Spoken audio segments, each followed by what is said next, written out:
ვიხსენებთ, ეს არის კანონი, რომელიც პირველად დგავს ნაბიჯს იქითკენ, რომ საქართველოს საზღვრები არ არის ერთიანი. აი ეს განაცხადია, ამ პოლიტიკურ განაცხადს შეიცავს ეს კანონი. მე საერთოდ არ მესმის, რატო შემოვაქთ ეს კანონი, რატო ჭირდებათ ოკუპაციის კანონის შესუსტება, რატომ ჭირდებათ ოკუპაციის კანონის შინაარსისგან დაცლა. შესაბამისად, ძალიან დიდი იმედი მაქვს, რომ უმრავლესობაშიც გამოჩნდება ხალხი, ვინც ამას გააცნობიერებს და ვფიქრობ, შეიძლება ეს კანონი გახდეს პირველი პრეცედენტი, როცა მთავრობის მიერ წარმოგგებულ ინიციატივას უმრავლესობა და უმცირესობა ერთობლივად ეტყვის უარს. დღეს თუ პარლამენტმა ეს გადაწყვეტილება მიიღო, ეს იქნება ყველაზე სამარცხვინო ნაბიჯი საქართველოს პარლამენტარიზმის ისტორიაში.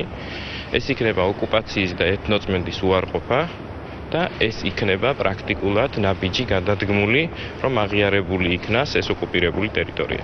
ჩვენ ვიბრძოლებთ ყველა საშუალებებით, რომ ეს კანონი არ იქნას მიღებული და მე ერთის თქმად შემიძლია, რომ ამ კანონზე ჩემი ქვეყნის პრეზიდენტის ხელმოწერა არ უნდა იყოს.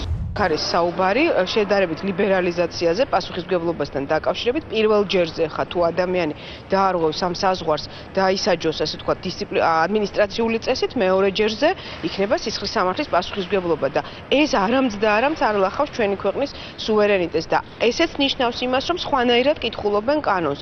ხა პრეზიდენტს უფლება აქვს ყველაფერზე გამოიყენოს ეს ვეტო და დაადოს, მაგრამ არის პოლიტიკური ნება, არის პოლიტიკური უმრავლესობა, ვფიქრობ, რომ აბსოლუტურად დასაბუთებულია ეს კანონი და იმისი უნარიც გაგვაჩნია, რომ გავიტანოთ ეს კანონი ბოლომდე. ჩვენი ოპონენტების შეხედულება ამ საკითხებში ნამდვილად გაზვიადებული და უტრირებულია, იმიტომ რომ ჩვენ თვითონ კონკრეტულად სისხლის სამართლის კოდექსის თავი არეგულირებს ოკუპირებულ ტერიტორიებთან დაკავშირებულ სამართალ დარღვევებს. სწორედ ამ შედის გარკვეული ცვლილება იმ ნაწილში, რომ პირველი შემთხვევა იყოს არა ეგრევე სისხლის სამართლებრივი პასუხისმგებლობით, არა ადმინისტრაციული და შემდგომი, რა თქმა უნდა, უკვე სისხლის სამართლებრივი დევნა აუცილებლად განხორციელდება. ეს არის ლიბერალური მიდგომა, რომელიც ჩვენ გვაქვს და აუცილებლად უნდა რომ ეს განხორციელდეს.